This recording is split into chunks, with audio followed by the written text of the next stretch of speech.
Hi, I'm your host, Phil Hoffman, and now we're going to start Pause. This week, we'll be talking to author Svetlana Grobman about her new book, The Education of a Traitor. That's coming up right now on Pause.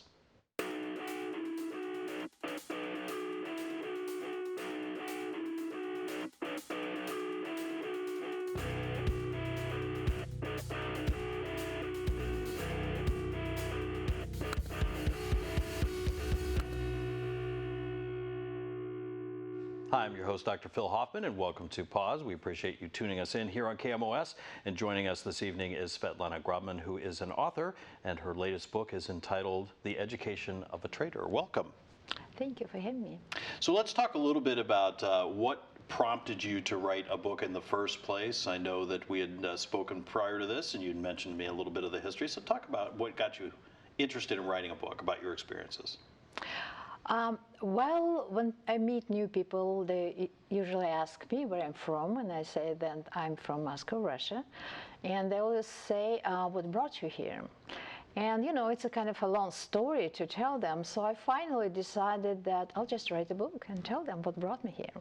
So now when you meet someone new, you just hand them the book, and then I've been ask for thinking money, about right? So the book itself sort of follows your trajectory coming here from Russia. Talk a little bit about the experience that you had, and you know the title I think is very interesting, The Education of a Traitor. Where does that come from? Well, I've been called a traitor many times in my life. The first time it actually happened when I was 14. I wanted to go to a better school, and the principal of my school didn't want me to go. I was a good student, so she wanted me to stay where I was, obviously in her school, but I was insisting, so she called me a traitor. And in Russia, life was very static. You would rarely change the stream of your life, so to speak.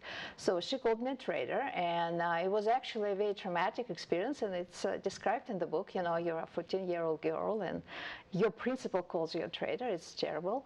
And you also think, oh my gosh, what is going to do to my future life? But then later on, and much later, I actually left Russia finally at the age of 39. And when I announced that I was going to leave Russia, many people called me a traitor. And some of them were just neighbors, and some of them were my colleagues, and some were people I didn't really know well. So, and I was a traitor because I was betraying my country. I was leaving my country, going for another place. And that, you know, in this country, people can go anywhere. You can go to London and live there, and Paris, but in Russia of those days, it was not that easy. Actually, when I left, it was easier already, but before that, people could defect. People could defect, but they could not just leave. And so that was a horrible thing to do, to defect your country. So. And I think, I mean, I'm always reminded of this because working at a university, I work with a lot of younger people. So things have changed so dramatically in relations between Russia and the United States. Mm-hmm. Can you help us put it in context? What was the relationship like when you made this decision, and sort of help folks who maybe didn't live through the Cold War, which is part of the subtitle of your book, of course.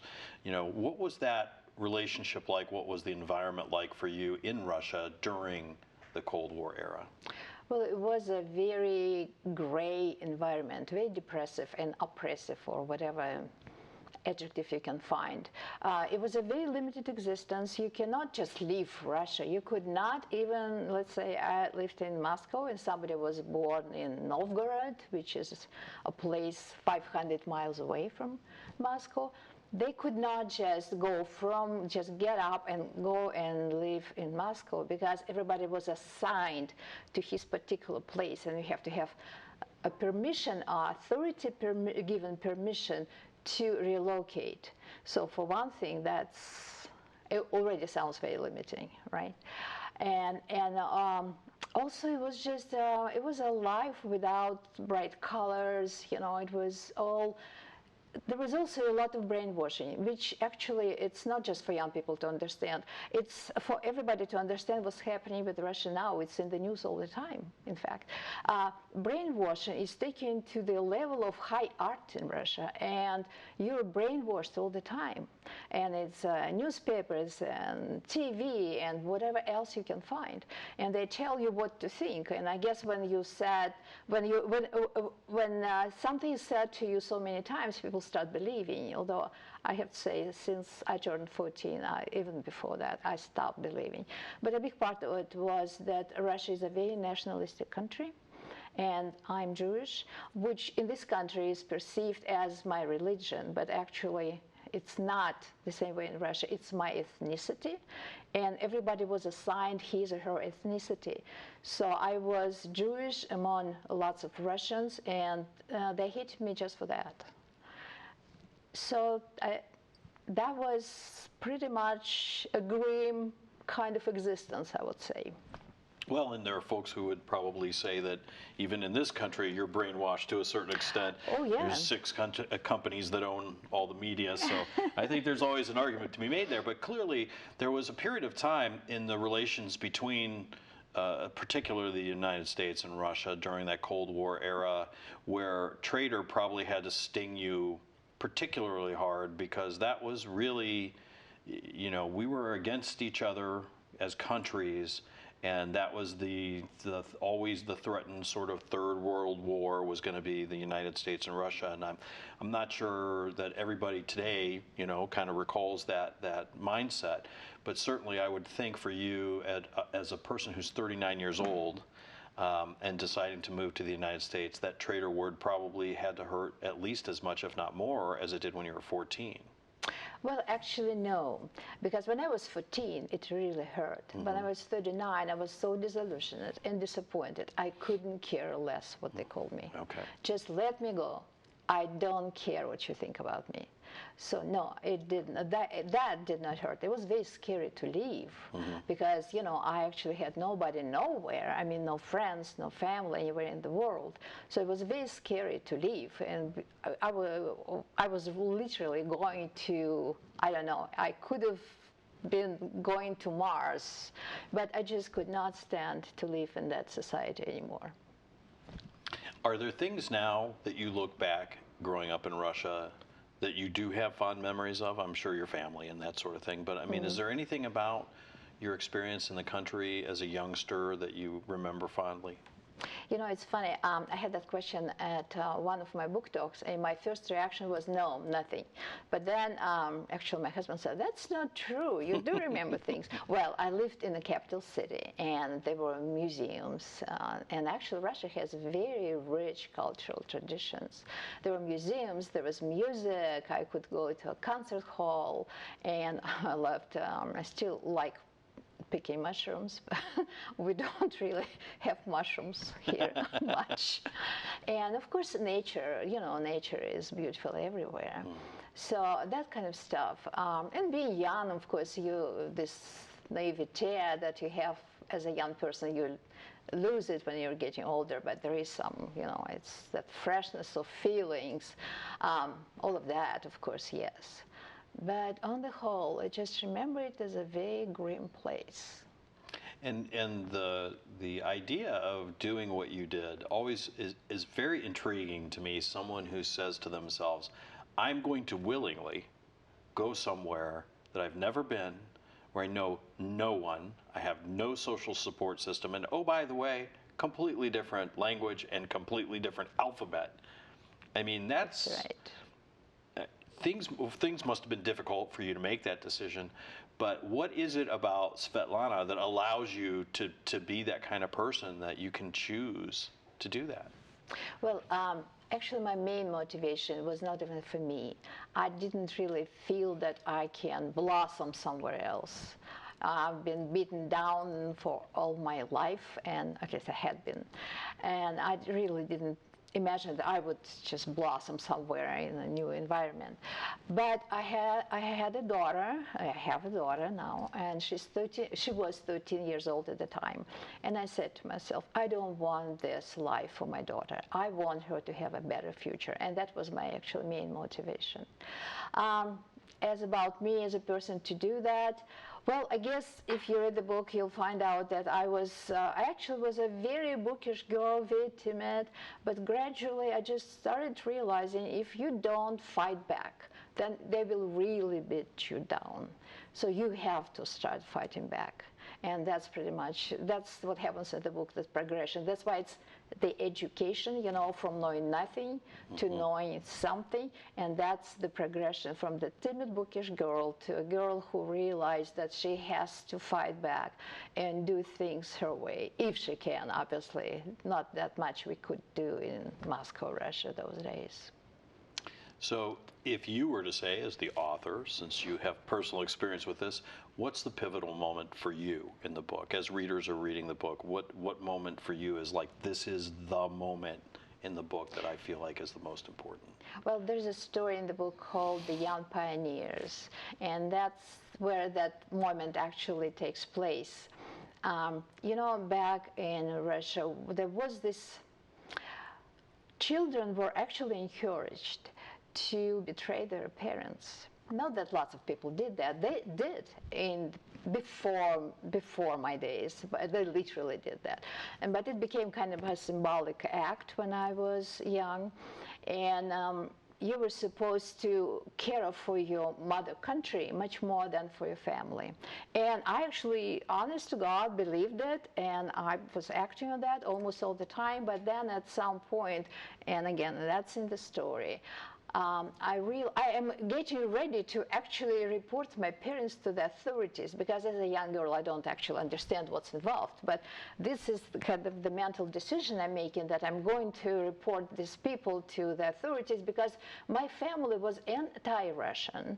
When I say, not anti-Russian per se, but anti-Soviet, that's what I'm trying to say. It was very anti-Soviet, and of course they were always discriminated as Jews. So they, whatever I heard outside, that was a completely different situation inside. And at some point I really got fed up with that, and I thought, oh, this is terrible people. And in school they tell me that that's what you should do, and I'm going to do it. But then at the last moment I realized that no, what's going to happen with my family if I do it? They might be imprisoned, what's going to happen to my sister, and so on. And that's the moment when I realized, whatever the slogans are, I love my family more than my country. And that is the moment. So if you're interested in the book is entitled The Education of a Traitor. It's by Svetlana Grobman. Svetlana has it, there it is right there, and that's her as a little girl on the front cover. That's so true. Where can someone pick up the book if they're interested in purchasing Well, it's pretty much everywhere. They can buy it at Barnes & Noble, some independent stores, Amazon, Smashwords, iBooks, whatever we have, all electronic resources. It does exist in electronic, and also in Barnes & Noble and Amazon and all other places. I just want to add one thing. Despite my whole interview, when I'm saying that it was also difficult, actually there are lots of funny moments in the book, because the life was so nonsensical that it was really funny sometimes. It was just really a ridiculous kind of existence. So it's not just very dark. There are many funny moments in the book too. There you go. And it's entertaining and inspiring read. So Svetlana, thank you for joining us today. It is The Education of a Traitor, and we hope that you'll stay with us. We'll be right back here on Pause in just a moment.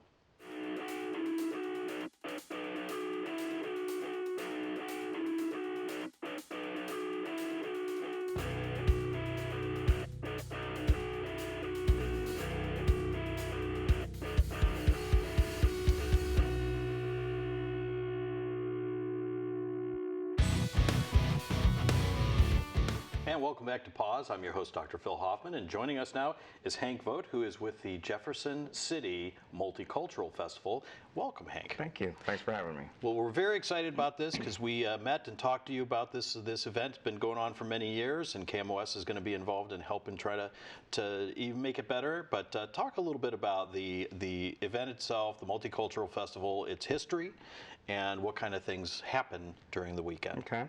Well, we started in 2000. This is our 15th year, 15th festival. We started out in a small city park, moved to a larger city park, and now we're downtown Jefferson City, which logistically is fantastic. We are open from 10 to 3 on Saturday. We have a full day of entertainment on our stage. We have some ethnic foods, some food vendors that come in, and we also do the festival in conjunction with the Harvest Fest at the Governor's Mansion. So our festival runs down 2 blocks of High Street and 2 blocks of Madison Street in Jefferson City. We also have a children's activity area that we offer games and some prizes for kids. We also have a passport activity for kids, for them to take the passport book around to other vendors and learn about other things that are going on in the festival. They bring it back to the booth and get a prize.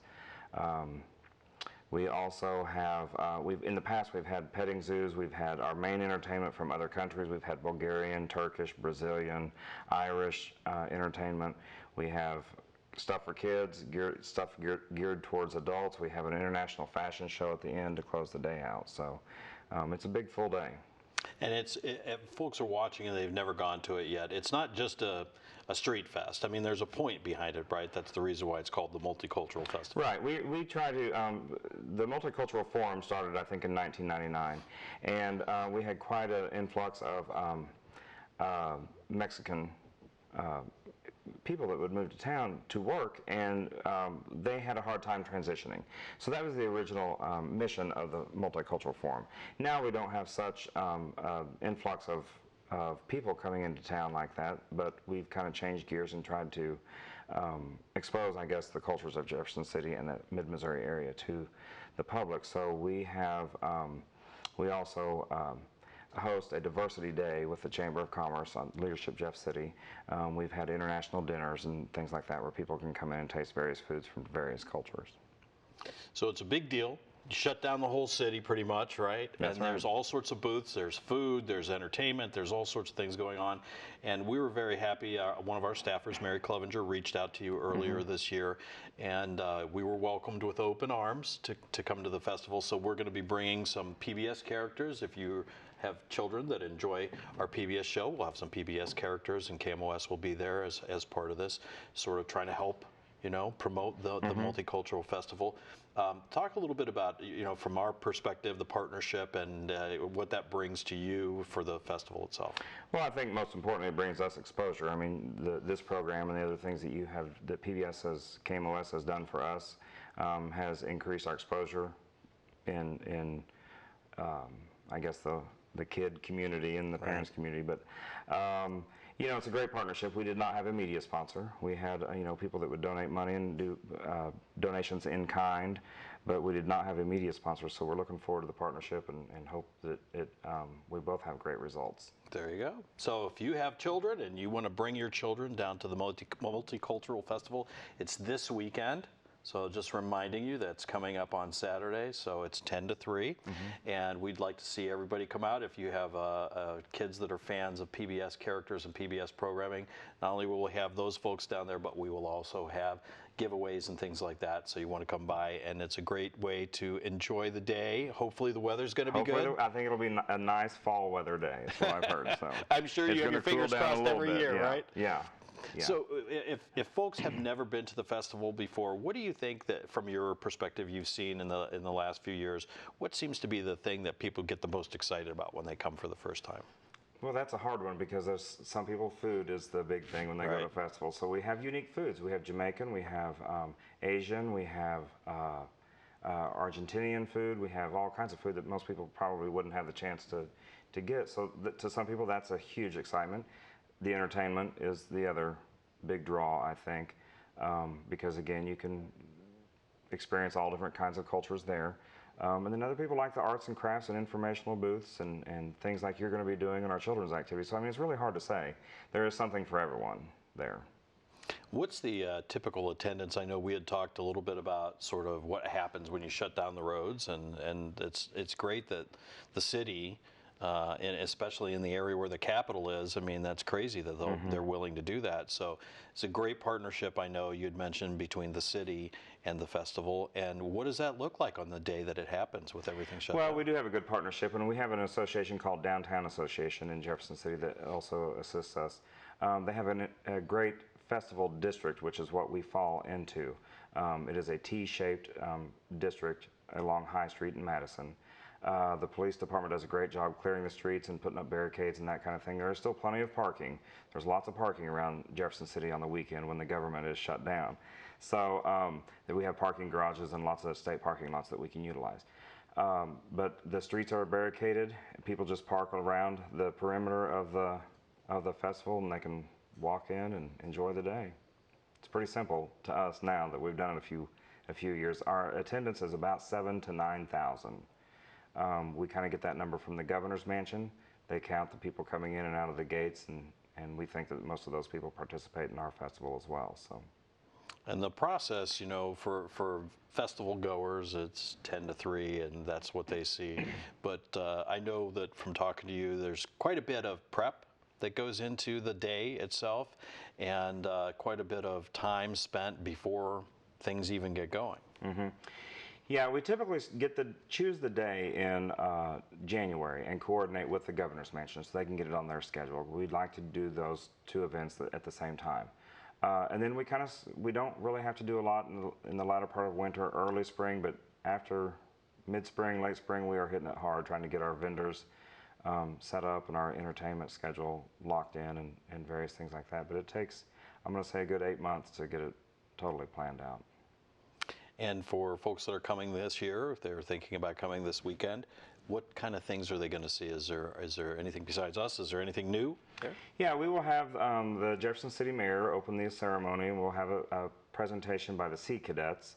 We will also have a Capital City Children's Choir do an opening number, which they do every year. And then, of course, PBS will have their time slot there. We will also have Mid-Mo Magic Show, which is children-oriented.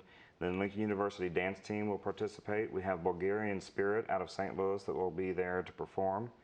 The Second Baptist Youth Praise Dance Ministry, and R2R, which is a R&B Motown type of performer. And then we end the day, which we have the last 3 or 4 years, with the international fashion show from the Lincoln University International Student Association. And that always is a big hit, right? That It's a big hit. Sounds like it's a great thing to see. It is. It's very colorful. It's very exciting. The kids love doing it. The college kids love doing it. And it's just a neat thing to watch. So now, lest folks think that this is Hank's, I mean, you have other things to do in your life, right? So this is one of the things that you do in service to the Jeff City area. How did you get involved in working on the Multicultural Festival? Well, and I would say this is probably true in a lot of volunteer organizations. I showed up once, and they got me. But I did have a passion for it. I am a realtor in Jefferson City, and I served on our diversity committee within Jefferson City, and that's why I kind of went and just got involved from there. Served on the forum for many years, and then I served as president the last 2 years. Now, this event is coming up this weekend, so it's this Saturday from 10 to 3. Any advice for festival goers this week? Is there any tips you can give them as someone who has lots of experience? Well, I would say come early and stay late. It's always difficult at 3 o'clock when we shut down because there's so many people are there having a good time. It's a slow time when we get ready to tear down. But I mean, just come early, wear your walking shoes. It should be good weather, but just pay attention to the weather forecast and come with an empty stomach and be prepared to be entertained and walk the streets. And there are plenty of food choices, so for folks that are coming and they're not sure what to expect, it's not like they just have one food booth, you have multiple food booths. No, right? we have 5, I think, lined up right now. But in addition to that, we have the downtown restaurants that we'd like to promote. They help us, you know, give up their street for the day, but they are open for business on Saturday as well. So there are plenty of eating options in the downtown area. Plus I think we have the Jamaican, we have a popcorn funnel cake type of festival vendor, and then we have our Jamaican jerk hut, which is a big hit around central Missouri. He travels from Columbia to Jeff City to the lake, and he's pretty popular. So there will be plenty of opportunities to get fed there. That's this weekend from 10 to 3. We want to thank you, Hank, so much for inviting us to be part of the festival this year. We're really excited to be bringing you your favorite KMOS characters, and some kids will be out there. So if you have children and you're looking for something to do to burn off some steam this weekend, come on out to the Jefferson City Multicultural Festival. Do you have folks coming from other towns and other cities? Yeah, we have, as far as from St. Louis and Kansas City, down at the Lake of the Ozarks, we have a lot of people coming from Columbia, that vendors and just visitors for the day. So I mean, we pull them from all around.